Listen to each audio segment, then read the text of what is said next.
ओम शांति। ಪ್ರಶ್ನೆ ಇನ್ನೊಂದು, ಸಾಧನಾ ಮೇ ಕೌನ್ ಕೌನ್ ಸೆ ವಿಘ್ನ ಆತೆ ಹೈ? ಅಂದ್ರೆ ಸಾಧನ ಅಂದ್ರೆ ಬಾಬನ ನೆನಪು. ಬಾಬನ ನೆನಪಲ್ಲಿ ಯಾವ ಯಾವ ವಿಘ್ನಗಳು ಬರೋದು? ಉತ್ತರ, ज्ञान साधना में नींद और उबासी कई मुरली सुनते अथवा पढ़ते उसे नींद आती है, या आगे सुनते पीछे पीछे भूलते जाते हो. ಅಂದ್ರೆ ಜ್ಞಾನ ಸಾಧನೆಯಲ್ಲಿ ಅಂದ್ರೆ ಯೋಗ ಮಾಡುವಾಗ ಮಹಾವಾಕ್ಯ ಕೇಳುವಾಗ ಕೆಲವ್ರಿಗೆ ನಿದ್ದೆ ಬರುತ್ತೆ, ಕೆಲವ್ರಿಗೆ ಹಾಕ್ಲಿಕ್ಕೆ ತೂಕ್ಲಿಕ್ಕೆ ಬರುತ್ತೆ, ಆಯಾಸ ಬರುತ್ತೆ.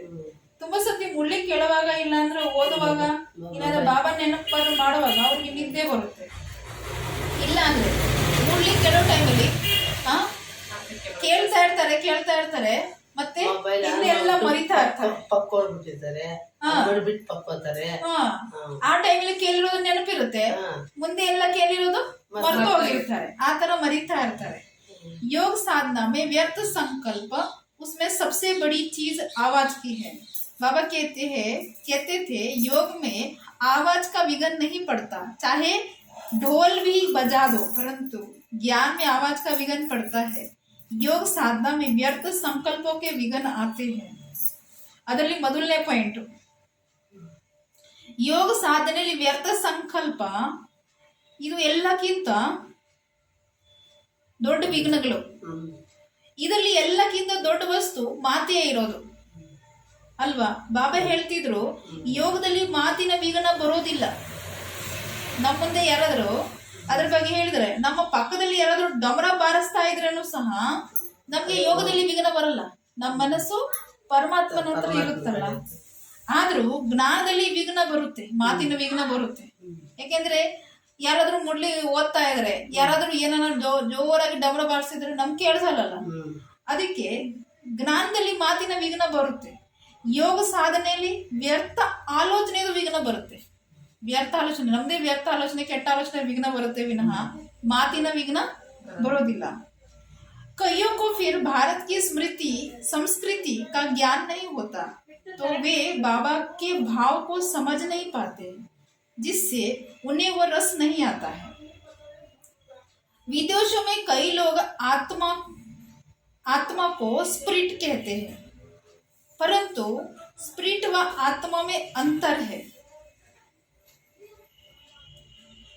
ಅಂದ್ರೆ ಹೇಳ್ತಿರೋದು ಎರಡನೇ ಪಾಯಿಂಟ್, ತುಂಬಾ ಜನಗೆ ಭಾರತದ ಸಂಸ್ಕೃತಿ ಬಗ್ಗೆ ಜ್ಞಾನ ಇಲ್ಲ.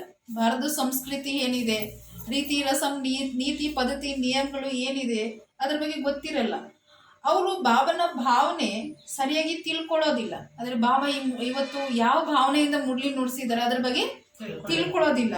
ಇದರಿಂದ ಏನಾಗುತ್ತೆ, ಅವರಿಗೆ ಆ ರಸ ಬರೋದೇ ಇಲ್ಲ, ಆ ಆನಂದ. ಬಾಬನ ಮಹಾವಾಕ್ಯ ಕೇಳುವಾಗ ಅತೀಂದ್ರಿಯ ಸುಖ ಅದು ಅವ್ರಿಗೆ ಅನುಭವ ಆಗೋದಿಲ್ಲ. ಅಯ್ಯೋ ದಿನ ಅದೇ ತಾನೆ ಅಂತ ಹೇಳ್ಬಿಟ್ಟು ಆ ಅನುಭವ ಅವ್ರಿಗೆ ಬರೋದಿಲ್ಲ ಅತೀಂದ್ರಿಯ ಸುಖದ. ಹೌದು, ವರ್ದೇಶ್ನವರು ಏನ್ ಹೇಳ್ತಾರೆ, ಆತ್ಮಕ್ಕೆ ಇನ್ನೊಂದು ಹೆಸರು ಹೇಳ್ತಾರೆ ಸ್ಪಿರಿಟ್ ಅಂತ. ಸ್ಪಿರಿಟ್ ಅಂದ್ರೆ ಎನರ್ಜಿ ಹೇಳ್ತಾರೆ. ಆದ್ರೆ ಸ್ಪಿರಿಟ್ ಮತ್ತು ಆತ್ಮದಲ್ಲಿ ಬಹಳ ವ್ಯತ್ಯಾಸ ಇದೆ. अंग्रेजी में आत्मा शब्द का अनुवाद सेल्फ है, लेकिन वे लोग सोल अनुवाद करते, तो हम भी वही कहते हैं. बॉडी नॉन सेल्फ है और स्पिरिट सेल्फ है. ಅಂದ್ರೆ ಅರ್ಥ ಏನು, ಇಂಗ್ಲಿಷಲ್ಲಿ ಆತ್ಮ ಶಬ್ದಕ್ಕೆ ಏನ್ ಹೇಳ್ತಾರೆ, ಸೆಲ್ಫ್ ಅಂದ್ರೆ ಗೊತ್ತಲ್ಲ, ನಾನು, ಸ್ವಂತದ್ದು. ಆದ್ರೂ ಅವರು ಏನ್ ಮಾಡ್ತಾರೆ, ವರ್ದೇಶ್ನವರು ಸೋಲ ಅಂತ ಹೇಳ್ತಾರೆ. ನಾವು ಅದೇ ಹೇಳ್ತೀವಿ ಆತ್ಮ ಅಂತ. ಶರೀರ್ಗೆ ಬಾಡಿ ಅಂತಾರೆ ನಾನ್ ಸೆಲ್ಫ್ ಅಂದ್ರೆ ನಾನು, ಸ್ವ ಅಂತ. ಆದ್ರೂ ಶರೀರ್ಗೆ ನಾನ್ ಸೆಲ್ಫ್. ಮತ್ತು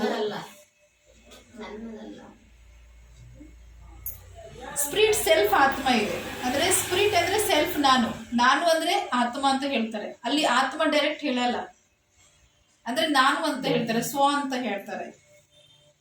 बाबा की जो बात सिर्फ भाषा में कही जाती है, वह भाव की व्यक्ति न जानता हो तो क्या समझेगा.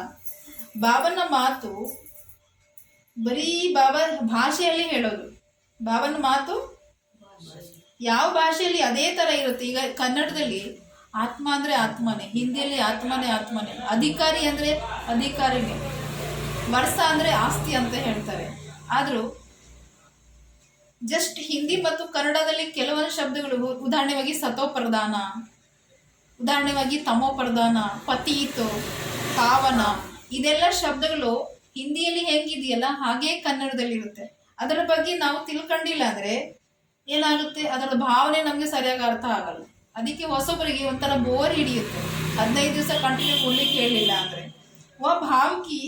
भावी व्यक्ति को ना जानता हो तो क्या समझेगा. ಆ ಭಾವನೆನೇ ಆ ಮನುಷ್ಯಗೆ ಅರ್ಥ ಆಗಿಲ್ಲ, ಮನುಷ್ಯ ಆತ್ಮಕ್ಕೆ ಅರ್ಥ ಆಗಿಲ್ಲ ಅಂದ್ರೆ ಇನ್ನೇನ್ ತಿಳ್ಕೊಂತಾರೆ. इसलिए ಬಾಬಾ कहते थे ಟೇಪ್ ಸುನಾವ್. ಅದಕ್ಕೋಸ್ಕರ ಬಾಬಾ ಹೇಳೋರು ಅವ್ರಿಗೆ ಟೇಪ್ ಓಪನ್ ಮಾಡಿ ಕೊಟ್ಬಿಡಿ. ಯಾಕಂದ್ರೆ ಬಾಬಾ ಹೆಂಗ್ ಹೇಳ್ತಾರೆ ಹಾಗೆ ಅವ್ರಿಗೆ ತಿಳಿಸೋದು ಈಸಿ ಆಗುತ್ತೆ ಅಂತ ಹೇಳಿ. ಆಮೇಲೆ ಕೆಲವರಿಗೆ ಈಗಲೂ ಸಹ ಬಾಬಾ ಏನು ಹೇಳ್ತಾರೆ, ಅವರಿಗೆ ಸಪರೇಟ್ ಕೂರಿಸ್ಕೊಂಡು ಕೆಲವೊಂದು ದಿವಸ ಕ್ಲಾಸ್ ಮಾಡಬೇಕಾಗುತ್ತೆ, ಮುರಳಿ ಕ್ಲಾಸ್. ಯಾಕೆಂದ್ರೆ ಮುರಳಿ ಕ್ಲಾಸಲ್ಲಿ ಕೆಲವರು ವಿಸ್ತಾರ ಹೇಳಿದ್ರೆ ಬೋರ ಹಿಡಿಯುತ್ತೆ. ಇಲ್ಲಾಂದ್ರೆ ಹೊಸಬರು ಇರ್ತಾರಲ್ಲ, ಕೆಲವು ಹೊಸಬರು ಇರ್ತಾರೆ, ಹಳೆಬ್ರೆ ಇವು ಅದೇ ಮಾತು ದಿನ ಒತ್ತಿ ಒತ್ತಿ ಹೇಳ್ತಾ ಇರ್ತಾರೆ. ಅವ್ರ ಉದಾಹರಣೆ ಅಂದ್ರೆ ಹೊಸಬರಿಗೆ ಬೋರ್ ಹಿಡಿಯಲ್ಲ, ಹಳೆಬರಿಗೆ ಬೋರ್ ಹಿಡಿಯುತ್ತೆ. ಅದಕ್ಕೆ ಕೆಲವು ದಿವಸ ಮುರಳಿ ಕ್ಲಾಸ್ನು ಸಹ ಹೊಸಬರಿಗೆ 2-3 ದಿವಸ ಒಂದೊಂದು ವರ್ಡ್ ಒಂದೊಂದು ಪಾಯಿಂಟ್ ಅರ್ಥ ಮಾಡ್ಸೋಕ್ಕೆ ಟೈಮ್ ಹಿಡಿಯುತ್ತೆ. अच्छा, ओम शांति.